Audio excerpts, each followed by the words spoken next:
Hey everybody, welcome again. I'm making video number 2 right now. So we're learning with the quality, seeing with holding this tripod selfie stick thing, how that works. But I wanted to show you guys what we got growing around and kind of what I'm doing around my house itself. So we made this cabin, we built it from scratch, carved it out of the forest here. Just finished it a couple months ago, so we just got settled moving in. And I wanted to have a big deck space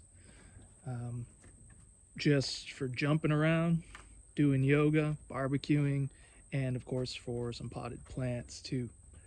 So we got a lot of potted plants here, and it's a mix of different things that are either herbs or something that's good just for the kitchen to come out and pick quickly. We also got some medicinal plants, and then a lot of plants that are just for, they're kind of in nursery stage right now. A lot of fruit trees, young fruit trees, some seedlings, some different stuff that just wanted to give them a good start, and then we'll plant them out maybe this fall or spring. So I'll give y'all a little tour here of what we got going. Before I start, I just want to make a shout out to my girlfriend Tina. She built this whole outdoor furniture thing, saved us probably $2,000 using scrap wood. Like, she just made a pile of scrap wood from our construction and made a cool outdoor furniture. So kudos to Tina. Just start here. So we got longevity spinach. I don't know if you guys know longevity spinach, but this is an excellent plant, one of my favorites of all. It's a spinach plant, and you literally just come and pick the leaves. So we got another one right here that just, for whatever reason, the leaves look a little better on this one, and it grows into a freaking bush. I mean, it'll get bigger than that, and it'll spread if it wants to. It kind of reaches out, and you can eat the leaves raw or cooked, and it just keeps growing throughout the whole warm season. And even if you get frosts, like we're in zone 8B, 9A, right on the border, and it comes back reliably in the spring after dying back with the frosts. But really good one. Propagate from cuttings quickly, grows fast, regrows well, tastes good, can't beat it. We got some aloe vera. We got that's an indoor spider plant that's just been out here. Some pomegranate seedlings from a pomegranate tree I found in New Orleans. Growing those from seeds, so we'll get some genetics. We'll see some ferns that some birds made a nest in. We got a whole ecosystem on our deck here between birds and lizards, and look at this zipper spider. They're actually really cool. He was eating some of our bug pests. They're beautiful. And you can see why they call him zipper spider in the web. But keeping our pests down, and the lizards do that too, so that's nice. We got 2 types of aloe here. Jump back to the plants. We got regular aloe vera, and then we've got, I think it's aloe soap saponaria. I could be wrong, but this is soap aloe, and similar but different. It's more cold hardy, so I'm looking forward to seeing how this one handles our freezes, because aloe vera gets frozen back bad or dies. Got some more of the soap aloe, and it's putting out pups. I'm just noticing there's a little pup down there, which is great, and another pup over there. Nice. And another pup coming up down there. Wow, I hadn't even realized. And another one there. Oh my gosh. Okay, I might need to open an Etsy store here, guys. If y'all like some of these plants, if y'all want them, coming from me, you can literally see the conditions of them. Little aloe veras there, regular aloes, cuttings of longevity spinach. You know, I can do that. I could send it to people. Could be interesting. Let me know if y'all are interested. This is a cool one. I've got about 5 or 7 of them. This is a cold hardy avocado seedling. I got that from a tree, a mature big freaking avocado tree in Louisiana. Never seen that before. But in New Orleans, there was someone with a big avocado tree in their front yard, unprotected, has handled easily in the low 20s and gone through it. And I got a bunch of fruits and started some seedling avocados last September, I believe. And here's a couple more of cold hardy Mexican avocados. I don't know what variety the parent was. It could have been Mexicola. I really don't know. The owner didn't know. He inherited the tree from the previous homeowner. But we're growing. We got a few more of those too. We got prickly pear. That is a Salinas Gold, maybe it's called. Came from California, from a nursery up in Northern California, Fruitwood Nursery. They have really good quality stuff. Definitely recommend. We got another prickly pear over there. That is just from a kind of wild type prickly pear that people grow in New Orleans, and it just pops up in different places somehow magically. like prickly pear pads, just people just driving on the side of the road and throw a prickly pear pad like down by a canal, and the prickly pear, I don't know how it gets there. It's not native, but it's a spineless variety that's really just vigorous, and it grows well. And we eat the pads, and I think different varieties will be different for eating the pads themselves, like more or less fiber. This one's pretty fibrous, we found, unless it's very fresh, so very young, new pad. So we're experimenting with that, but the tunas, the fruit, looking forward to those from some of these improved varieties. That spineless variety puts out a kind of smaller fruit, but still delicious, man. So, not to belabor the point, we got more seedling pomegranates. It's amazing the difference. So there's actually maybe multiple pomegranate seedlings that are all growing up. Put me in a little bit of a bind. I didn't want to cut all of them down, and since I'm going for some genetic diversity, I'm just treating them almost as one bush with four different genetic expressions, let's call it. So we'll see how that grows. And actually a native strawberry plant, that's Fragaria virginiana, I believe, that somehow got into the pot with it. I must have planted that. And some begonias. These are wax begonias from New Orleans, from an old house I lived in there, and they go to seed apparently and pop up everywhere. Look at that. They are growing like crazy. I can send cuttings of those two to anyone. This here is a little American persimmon seedling that I rescued from getting mowed. They grow a lot around here, so that'll be grafting material maybe for Asian persimmon in the future. This is another rootstock plant. This is a flying dragon trifoliate orange. So I know it's flying dragon, one, because it's how I bought it, the seeds, but two, it grows in this very twisted, contorted kind of way, and it's a dwarfing trifoliate orange, so it won't get as big and doesn't shoot up straight so much like a regular standard trifoliate orange would. Here is a resulting graft. So this was a plant just like that I then veneer grafted what is called a Prague Satsuma, or a Prague Chimera.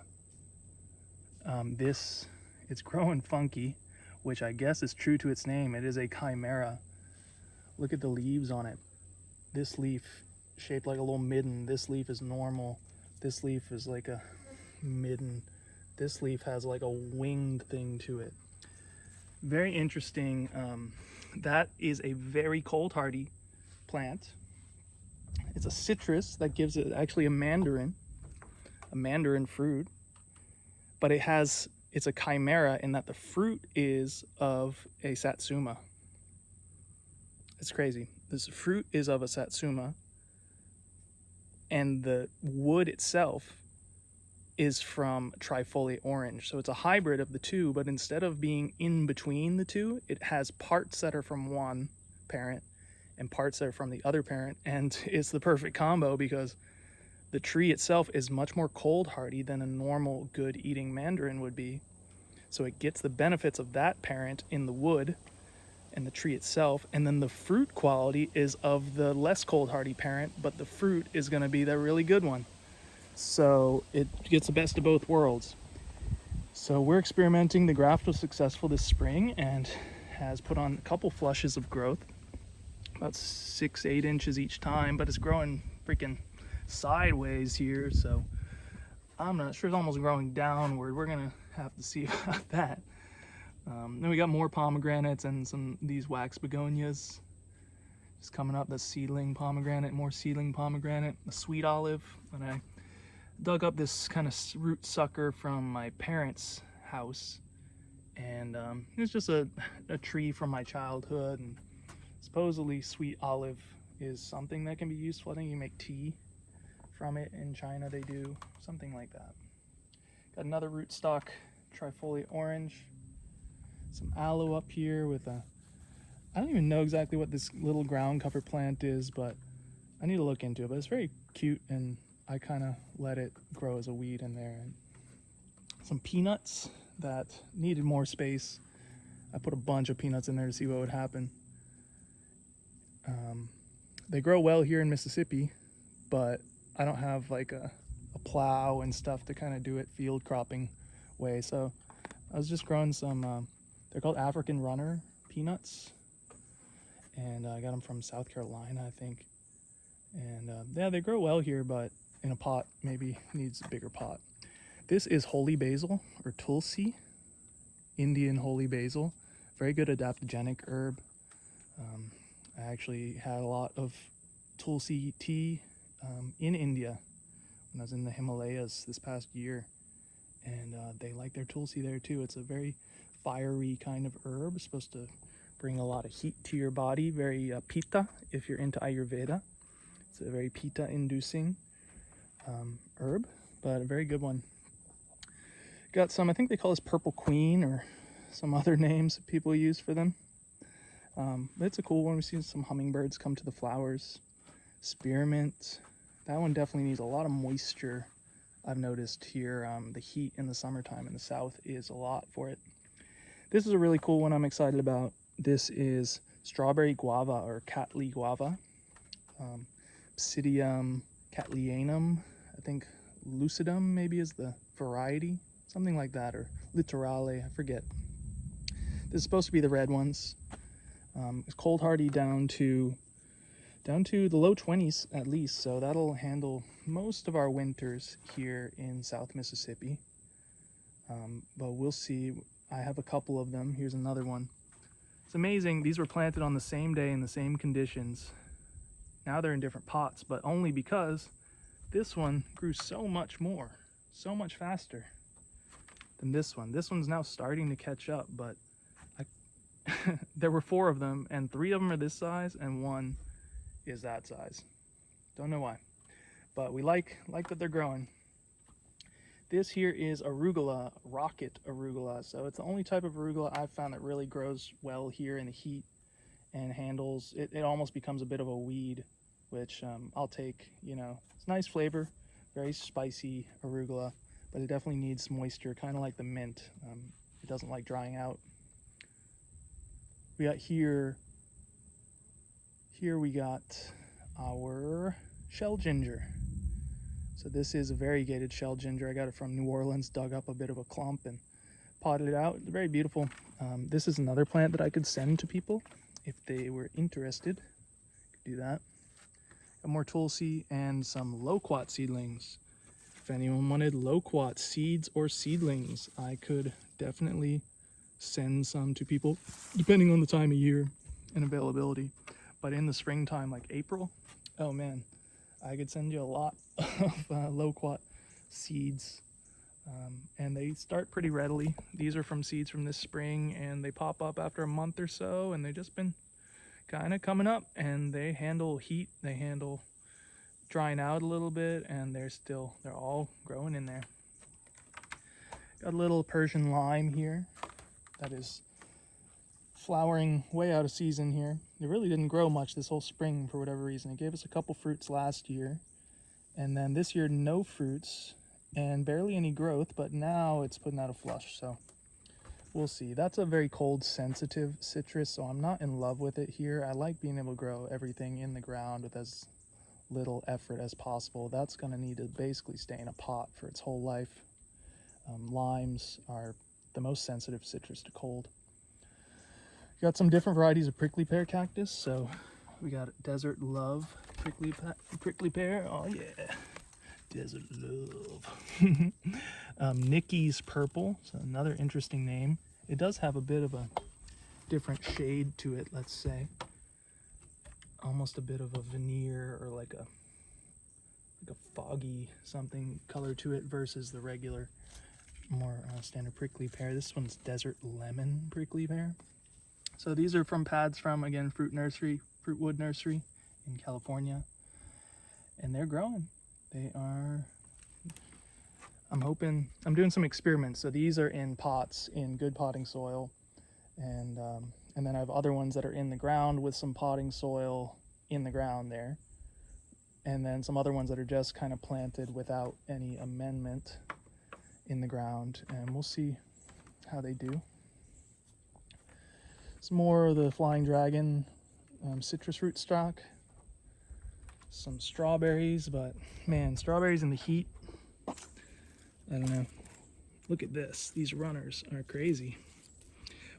I could grow more strawberries, but man, for the amount of work and the amount of like pests and stuff you get on strawberries down here, at least, I prefer to focus on my efforts on like mulberry trees or something, even blackberries or blueberries. I think are more reward for your effort, and just more resilient. Like once they get going, you're good. Whereas the strawberries, you kind of need to tend to them more, I feel. But this is Okinawa spinach, kind of like the longevity spinach. It's a cousin, just not as good fresh. I find you need to cook it. It does have a lot of purple on it, which is cool. Like that probably means it's really healthy, I would imagine. But it doesn't grow as fast as the longevity spinach. It doesn't taste as good. And so I prefer the longevity spinach. And we got, I think this is an ornamental plant. It's called like a yesterday, today, and tomorrow because it's got different color flowers on it that when it's flowering. Got that from an old landlord as a gift. Some Colliuses. They're just pretty. I thought these were crazy looking leaves when I first saw them. And they grow really easy from cuttings too. So if anyone wants cuttings, can do that. Some spider plants. Propagating some indoor little plants. Some more of the Colliuses. These are an interesting herb. These are tuberous sword fern, I believe it's called. And I found them in New Orleans in a pile of bricks, and they had little tubers on them, like marble sized. And I did some research, and turns out they're edible, and actually they're like a little sweet treat or delicacy in the Himalayas, where they come from. And they like being kind of root bound, and they put on these little tubers that store a lot of their water and nutrients, and that's why they can grow in these root-bound situations, and those are good to eat. So just make sure your source is a clean source. Like, I didn't want to eat the one straight out of a brick pile next to a construction site, but now that I propagated them and letting them grow in good conditions, I think the new tubers that grow should be fine. So what else we got? We got some pomegranates. These were rooted cuttings that came also from Fruitwood Nursery. So we're trying some different varieties of improved or selected pomegranates, and they're growing. They're growing in pots here for sure.